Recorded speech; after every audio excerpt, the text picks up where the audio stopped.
आज जो मैं आपको किस्सा बताने जा रहा हूँ वो हमारे कस्बे के भूतहा अस्पताल का है। सारे कस्बे के लोग इस अस्पताल को भूतहा अस्पताल कहते हैं। इस अस्पताल का असली नाम विक्टोरिया अस्पताल है। इस अस्पताल को आज से करीबन 100 साल पहले अंग्रेजों ने बनवाया था। उस अस्पताल के सामने एक कब्रिस्तान है।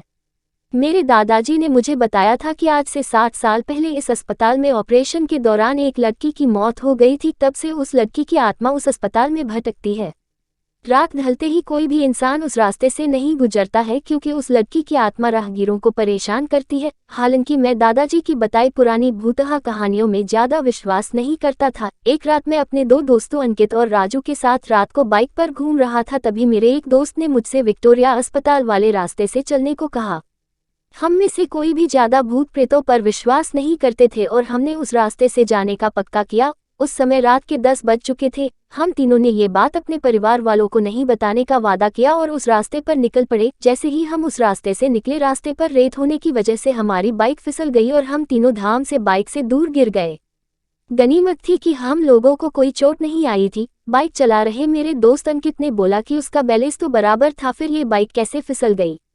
हालांकि वो थोड़ा डर गया था तो मेरे दूसरे मित्र राजू ने बाइक चलाने को कहा। अब राजू बाइक चला रहा था। हम 1 किलोमीटर ही चले थे कि अचानक हमारी गाड़ी का टायर पंचर हो गया और गाड़ी की स्पीड तेज होने से गाड़ी इस बार फिर पिछली बार से भी दूर तक फिसलती गई। इस बार हमें कोहनियों और घुटनों पर थोड़ी चोट आई थी। अंकित फिर से बोला कि इस जगह में जरूर कोई गड़बड़ है, हम लोग वापस उल्टे चलते हैं।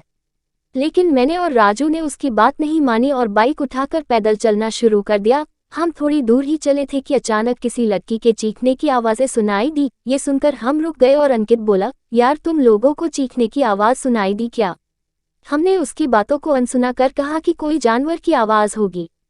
5 मिनट चलने के बाद फिर वही चीख फिर से सुनाई दी। इस बार तो हम दोनों को भी थोड़ा डर लगने लगा। हम तीनों ने वापस चलने के बारे में सोचा, लेकिन हम रास्ते के बीच में आ गए थे। पीछे चलने में 3 किलोमीटर और आगे चलने में 2 किमी और बाकी थे। हम लोगों ने आगे जाने का सोचा। थोड़ा आगे चलने पर हमें बरगद के पेड़ के नीचे एक औरत दिखाई दी। इतनी रात को अकेली औरत को देखकर हमारे तो रोंगटे खड़े हो गए थे। हम लोगों ने पीछे मुड़ने का सोचा, तभी वो बूढ़ी औरत चिल्लाई, बेटा रुको, मुझे हाईवे तक का रास्ता बता दो।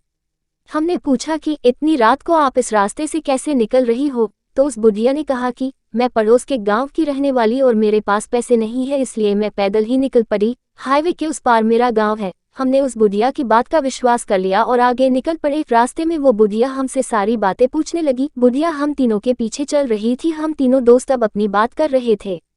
तभी राजू बोला कि लो मांझी, आपका रास्ता आ गया। और वो जैसे ही पीछे मुड़ा तो वहाँ कोई नहीं था। हम तीनों की तो सिट्टी पिट्टी गुल हो गई। हम बाइक को धक्का मारते हुए जोर से भागने लगे।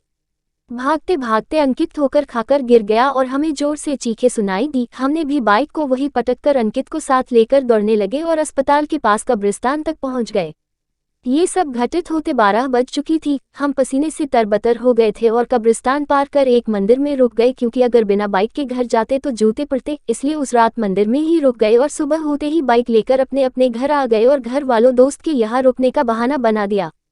उस रात के बाद से हम उस रास्ते से कभी नहीं गए। मुझे आज भी सपनों में वो भूतिया बुढ़िया और चीखने की आवाज़ें आती है। समाप्त।